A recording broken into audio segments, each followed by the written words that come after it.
Esta igreja não existiria até hoje se não houvesse alguém corajoso e disposto a sair dos Estados Unidos para pregar a mensagem de esperança além do mar. Esta pessoa foi John Andrews, o primeiro missionário enviado oficialmente pelos adventistas para a Europa. O resultado desse ato de fé são os 150 anos de missão que comemoramos em 2024. Acompanhe um pouco dessa bonita história na reportagem da Soane Andrade. Nada temos que recear quanto ao futuro, a menos que esqueçamos a maneira em que o Senhor nos tem guiado e os ensinos que nos ministrou no passado. Há mais de 100 anos, Ellen G. White, uma das fundadoras da Igreja Adventista, falou de sua confiança na direção de Cristo sobre o desenvolvimento da obra adventista do sétimo dia. A mensagem do Advento, que encheu o coração dos primeiros adventistas em 1844, precisava sair das fronteiras americanas e alcançar o mundo com o intuito de preparar um povo para esperar Jesus. Mas, naquele momento, a igreja ainda não estava motivada para a missão mundial. Do ano 1844 até o ano 1850, a Igreja Adventista não fez missão, porque a compreensão que havia na época era fundamentada na teoria da porta fechada, que acreditava que todas as pessoas que ouviram a mensagem da pregação da volta de Jesus e recusaram, essas pessoas não tinham mais oportunidade de salvação. Então não tinha por que pregar, não tinha por que fazer missão. Até 1850, isso não foi feito. Mas esse período foi importante porque a igreja desenvolveu uma plataforma doutrinária, a igreja desenvolveu uma mensagem a ser proclamada, não foram anos perdidos. Mas por volta do ano 1850, pessoas que haviam ouvido a mensagem da volta de Jesus, haviam rejeitado essa mensagem, agora começaram a aceitar novas verdades e começaram a serem batizados.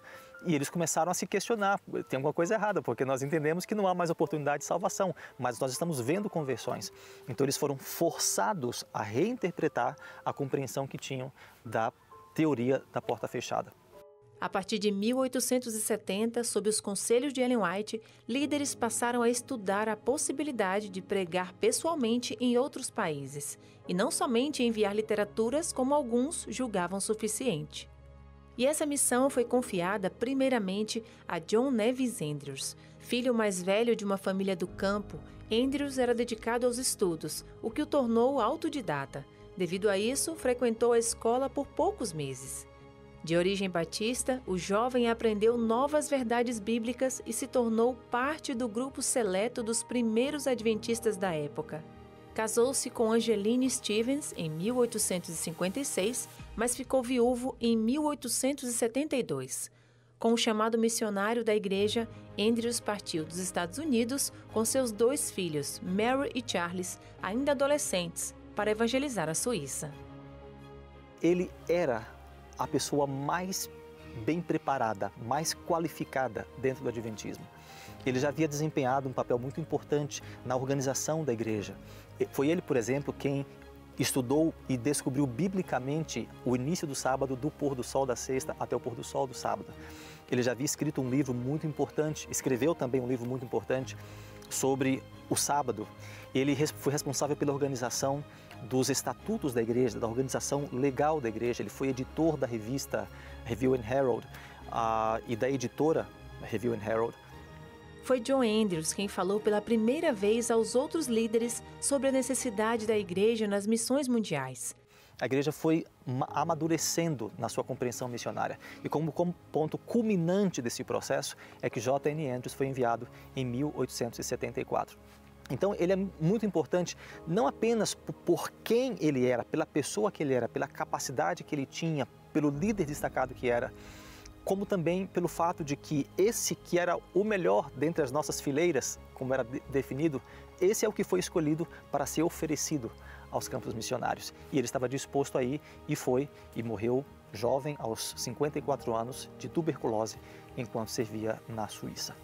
Mas e aí, o que mudou depois que ele se lançou como missionário pela igreja? Como é que foi o crescimento da igreja depois disso? Essa pergunta é muito interessante, porque depois que J.N. Andrews foi enviado em 1874, 10 anos se passaram até que um outro missionário fosse enviado. E foi o Haskell, juntamente com mais 4 famílias, foram enviados para a Austrália. Então perceba que a igreja estava vivendo um processo de maturação, ele estava amadurecendo na sua compreensão da missão e na maneira como desempenhava essa missão. E o ponto central, o ponto auge desse processo, desse longo processo de amadurecimento, de compreensão da sua responsabilidade missionária mundial, aconteceu em 1889, quando na Conferência Geral, na Assembleia da Conferência Geral, foi estabelecido que o Comitê de Missões Estrangeiras fosse estabelecido. E foi a partir daí que a missão adventista deslanchou.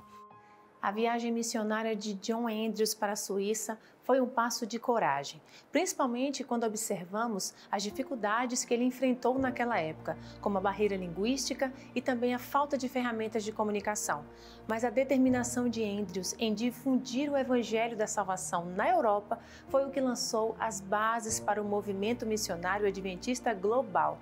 Seu legado continua inspirando uma geração de adventistas comprometidos em continuar levando a mensagem do Evangelho a falar da breve volta do Senhor Jesus Cristo a todos os cantos da terra. Desde o envio missionário da família de John Andrews em 1874, a Igreja Adventista continua investindo na preparação e envio de missionários, seja para onde pessoas nunca ouviram sobre Jesus ou para países que conhecem a mensagem da Bíblia, mas agora enfrentam a era pós-cristã. Neste ano, são celebrados os 150 anos de missão e, em comemoração a este marco, a família Conteiro será enviada para a Suíça, no intuito de refazer os passos de John Andrews. A iniciativa faz parte do projeto Missionary Focus, que busca envolver desde o membro local até as instituições administrativas da igreja no envio de missionários ao mundo.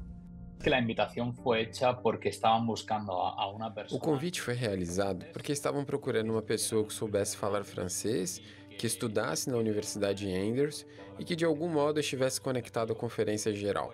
E acabou que eu cumpri os 3 requisitos e recebi um chamado da Federação Suíça para me comunicar que eu havia sido escolhido. Depois de orar, não levou muito tempo. Conversei com a minha esposa, conversamos em família e depois de uma semana tomamos a decisão de ir até a Suíça. Hablamos em família e depois de uma semana tomamos a decisão de ir hasta a Suíça. Porém, ele mesmo ressalta a diferença entre os desafios de Andrews naquela época em comparação aos que ele e sua família vão enfrentar a partir de agora. Minha diferença com John Andrews é que John Andrews vino A minha diferença com John Andrews é que ele veio a um país cristão praticante e eu vim a um país que já tem menos crentes praticantes do que seculares. Tem mais seculares do que cristãos que vão à igreja. E por outro lado, acredito que um dos desafios é precisamente esse. Quando você chega como estrangeiro em outro país, você tende a comparar com seu próprio país e as diferenças culturais são muito grandes. Eu diria que a diferença com Andrews é que a Suíça de hoje é muito mais secular do que a Suíça que Andrews encontrou. Tristemente, na Europa, o cristianismo está em decadência. En Europa, el cristianismo está en una decadencia.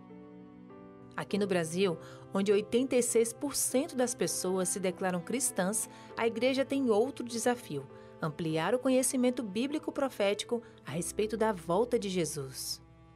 O trabalho de missão urbana, que é o evangelismo nas grandes cidades, é intenso, tanto aqui quanto em todo o território da América do Sul.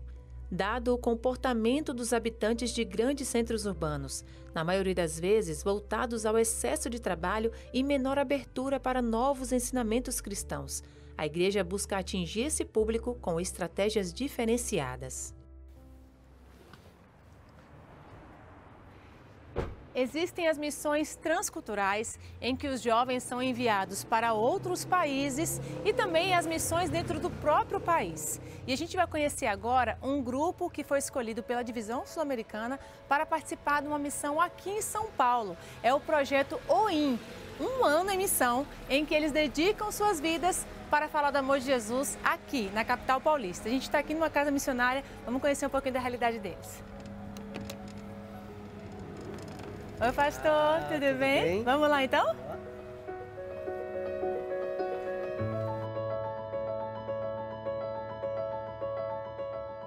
projeto consiste em plantar uma igreja, revitalizar uma igreja hispana e também apoiar uma ONG que nós temos aqui em um bairro chamado Moca. Os jovens, eles têm muitas atividades que eles fazem diariamente. Por exemplo, eles saem no bairro, batendo nas portas, fazendo pesquisas de opinião pública. Eles auxiliam também nas igrejas com evangelismo, na salinha das crianças, com os jovens. Eles fazem ações em todo o bairro com o objetivo de atrair a atenção das pessoas para que nós também possamos entrar com os estudos bíblicos, que os próprios jovens também são aqueles que ministram, são os instrutores dos estudos bíblicos. O primeiro objetivo do projeto Um Ano em Missão é desenvolver a liderança dos jovens missionários que estão aqui conosco. Mais do que sairmos e pregarmos, que é muito bom e é essencial, é o que fazemos, mas o número 1 é desenvolver a liderança desses jovens. E é isso que nós temos buscado fazer aqui.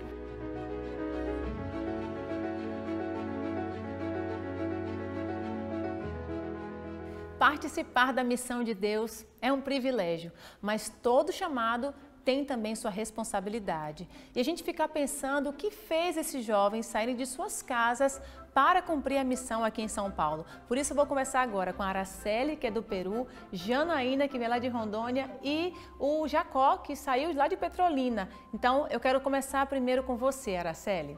Você saiu do Peru e veio aqui para o Brasil. Qual foi o ponto de decisão, já que você tinha terminado a faculdade e poderia estar no seu emprego? O que fez com que você tomasse essa decisão?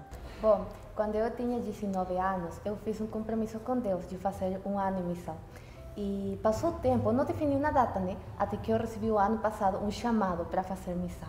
Apesar de que passei por dificuldades e tudo isso, eu decidi manter firme com minha decisão e decidi estar aqui e Deus me deu a oportunidade de ficar aqui em Brasil.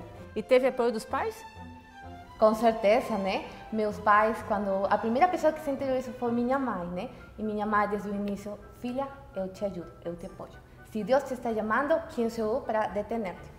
Mas foi diferente com você, Janaína, porque você, por enquanto, é a única adventista da família, mas teve algumas dificuldades. Como é que foi para você enfrentar esse não da família e estar aqui hoje no Ano em Missão? Então, é muito complicado quando a gente não tem a família adventista, né, que é da igreja, porque não tem um apoio. Então, ao mesmo tempo que não tem um apoio, também não tem incentivo para a gente continuar estando na missão. Quando eu falei para minha mãe que eu ia para a missão, ela ficou 2 meses sem falar comigo. Minha família não conversava comigo. E isso me deixou muito triste. Só que Jesus, ele me deu a certeza a todo momento que eu estava no caminho certo. Que bênção! A sua perseverança vai ser recompensada. Sim, glória a Deus. A missão transforma quem recebe amor e conhecimento bíblico, mas principalmente aquele que dá.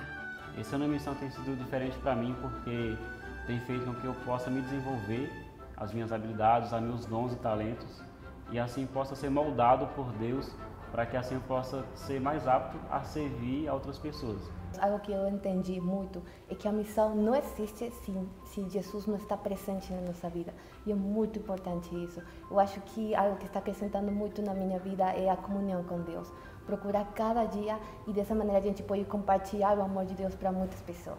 Nestes 150 anos do cumprimento da missão, a Igreja Adventista tem muito que celebrar.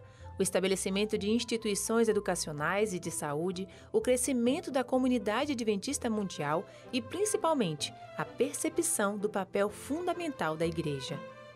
Mas também ainda há muito trabalho pela frente. A Janela 1040, que compreende parte específica do globo, onde se concentra grande parte da população mundial e menor presença cristã, tem sido o foco da missão adventista nos últimos anos. A maior necessidade é de pessoas comprometidas em falar de Jesus nessas regiões tão desafiadoras.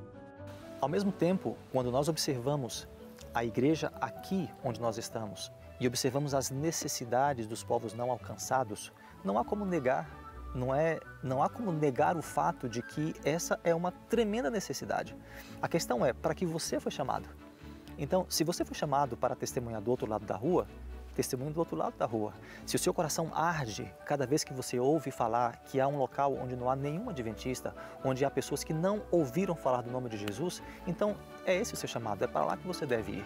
O importante é você estar disponível, preparado e pronto para servir a Deus, seja do outro lado da rua ou do outro lado do mundo. Diante de tudo o que o passado nos trouxe, junto aos esforços do presente, é essencial manter claro em mente a maior motivação. Participar com Deus, cooperar com Deus daquilo que Ele está fazendo.